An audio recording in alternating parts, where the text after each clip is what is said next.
بھرپور تالیوں میں دعوت دیتی ہوں محترم جناب لیفٹیننٹ جنرل معین الدین حیدر صاحب کو کہ وہ اسٹیج پہ آئیں اور اپنے خیالات کا اظہار کریں۔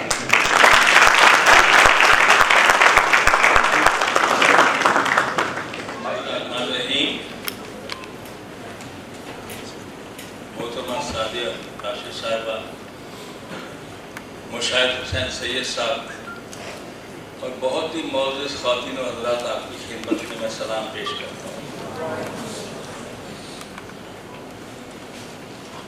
مجھے کہا گیا ہے کہ میں کچھ یادیں جو حکیم سعید شہید کے بارے میں ہیں ان کے بارے میں کچھ عرض کروں، کیونکہ ان کی شخصیت کے اوپر تو سعدیہ راشد صاحب نے بھی روشنی ڈالی ہے اور ڈاکومنٹری بھی ہم کو دکھائی گئی، اور ثنا مولوی صاحبہ نے بھی ڈیٹیل میں بتایا حکیم سعید صاحب کی خدمات کا۔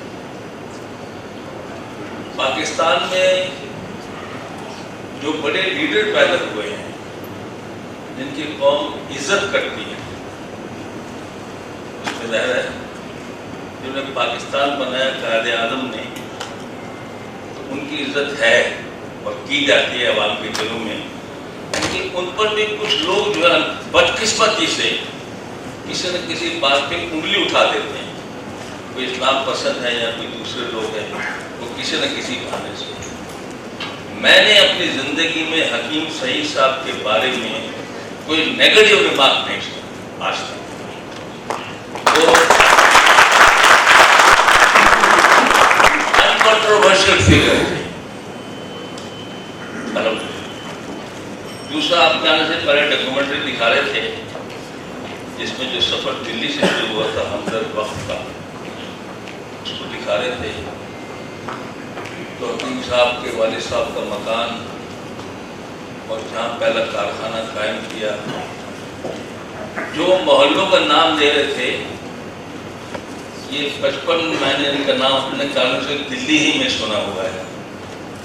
لال کنواں، قاضی جی کا حوض اور باقی جو نام لیے گئے وہ سب میرے کان میں 55 میں پڑ چکے تھے۔ ہمدرد کا نام تو نہیں پڑا، لیکن ہمدرد جو ہے جب پاکستان میں قائم ہوا اور حکیم سعید صاحب جو مطلب کرتے تھے، تو جب میں فوج میں تھا تو میں بھی اپنے علاج کے لیے ان کے پاس پنڈی کے مطلب میں حاضر ہوا۔ ذکر چھڑ گیا دلی کا، پتہ یہ چلا کہ حکیم صاحب کے بزرگان ہیں بڑے تو والد صاحب وغیرہ، وہ حضرت خواجہ باقی باللہ جو 22 خواجگان ہیں دلی کے، ان میں سے ایک وہ ولی اللہ ہیں، تو ان کے قبرستان میں دفن ہیں۔ میرے بزرگان بھی وہاں پر دفن ہیں، اور بلکہ میرے نانا جو تھے وہ سجادہ نشین تھے حضرت خواجہ باقی باللہ کے مزار۔ تو ایک یہ لنک بھی بنا پھر ان سے جب بات کی۔ تو اس کے بعد جب میں گورنر کی ڈیوٹی پر آیا تو ان سے کافی کلوز رابطہ رہا۔ انہوں نے مجھے اور میری مرحومہ بیوی کو ایک دن مدینہ الحکمت میں مدعو کیا، اور انہوں نے سب جو ڈپارٹمنٹ تھے وہ خود مجھے گھوم پھر کے دکھائے اور بتایا کہ آج صبح میں 5 بجے آ کر فلائٹ سے اترا ہوں اور آپ کو ریسیو کرنے یہاں سے 8-9 بجے پہنچ گیا۔ اتنی انرجی تھی ماشاءاللہ ان میں، اتنی ہمت تھی، اور وہ گئے تھے یونائٹڈ نیشنز کی اسی سلسلے میں WHO کی کانفرنس سے جو ہے کہ یونائٹڈ کو بھی جو ہمارا ایسٹرن میڈیسن ہے اس کو بھی ایک درجہ دیا گیا، اس کی ریکگنیشن ہو، اس پر بے انتہا کام کیا۔ اور اس دن انہوں نے بتایا کہ انہوں نے کافی فارمولی جو ہوتی ہے اس میں کوئی 50 چیزیں ایسی ڈلوائی ہیں یونانی طب سے تعلق رکھتی ہیں۔ اس کے بعد انہوں نے اپنا جو وہاں پر بورڈ تھا ان کے ساتھ میٹنگ میں بھی ہمیں شریک کیا، ان کی باتیں سنی، اغراض و مقاصد سنے۔ تو میں نے بعد میں حکیم صاحب سے عرض کی کہ سر آپ کے جو بورڈ ممبرز ہیں کافی ان کی عمر رسیدہ ہے، اس میں کوئی ینگ لوگ بھی ہونے چاہیے. کہتے ہیں کہ نہیں، جو تجربہ ہے اور جو عمر ہے اس کی اپنے ایک خاص حیثیت ہے. یہ ان کا وتیرہ رہا. اور یہ میں سمجھ ٹیچر ساجد راشد صاحب بھی کر رہی ہیں. ابھی جب تک میں 80-85 سال کا نہیں ہو گیا تو انہوں نے مجھے شروع میں انوائٹ نہیں کیا اس سے پہلے. اور جب کیا، جب کہ خیری صاحب جو جسٹس تھے ان کا انتقال ہو گیا تو اس کے بعد پھر بتایا. اللہ خیر کرے آپ کی. اب یہ دیکھنے کی بات ہے کہ حکیم صاحب کے والد کے انتقال ہوتا ہے اور وہ کافی کام شروع کر چکے تھے، دواخانہ بنانے کا، کارخانہ بنانے کا. لیکن ان کے انتقال کے اوپر ان کی بیوی نے وہ کام سنبھالا. آپ یہ سوچیے وہ زمانہ پچھلی صدی کا، مڈ سینچری کا، اس میں خاتون کا ایسا کام کرنا کہ وہ آ کر ایک پوری فیکٹری سنبھالیں اور پورا ادارہ سنبھالیں اور اس کو چلائیں بڑھائیں آگے لے کے چلیں، یہ بڑی میرے لیے حیرت کی بات ہے. اس زمانے میں خواتین کہاں باہر نکلتی تھی، گھر میں رہتی تھی، پردہ کرتی تھی. لیکن ایک بڑا ادارے کو چلانا انہوں نے چلا کر دیکھا. اور حکیم صاحب نے بھی ایک بہت مختصر سرمایہ کے ساتھ پاکستان آ کر اپنا کام شروع کیا. آج ماشاءاللہ ہم کل ایک تناور درد بن چکا ہے.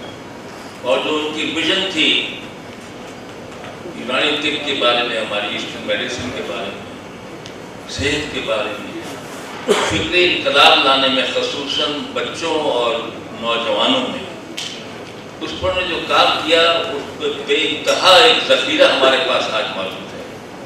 وہ خود کئی کتابوں کے مصنف ہیں. ہمدرد نونہال اور ہمدرد صحت، آپ لیو نہیں کریں گے، میں بھی 50 سے پڑھتا چلا رہا ہوں اور اس سے بہت کچھ حاصل کیا ہے دماغی طور پر، لفظی طور پر. اور اب جو ہے وہ پتہ چلا بنگلہ دیش میں بھی قائم ہے، پاکستان کے بہت سے شہروں میں قائم ہے. اور روح افزا کون سا دنیا کا ملک جان نہیں ملتا، سب جگہ ملتا ہے. تو مجھے بہت خوشی ہے کہ سعدیہ راشد صاحبہ جو ہیں، یہ خاتون جنہوں نے دلی میں سنبھالا تھا، انہوں نے ان کی شہادت کے بعد سنبھالا ہے اور بہت خیر و خوبی کے ساتھ یہ ادارہ مضبوط سے مضبوط تک ہوتا چلا جا رہا ہے. اور یہ سب جگہ جاتی ہیں، موجود رہتی ہیں اور ہر فنکشن میں بچوں کی شریک ہوتی ہے، ہم بھی بلاتی ہیں. تو بہت بڑا کام سر انجام دیا جائے. چند باتیں یادیں بچوں کو مجھے کہا کہ اپنی کچھ یادیں ان کے ساتھ شیئر کریں، باتیں شیئر کریں.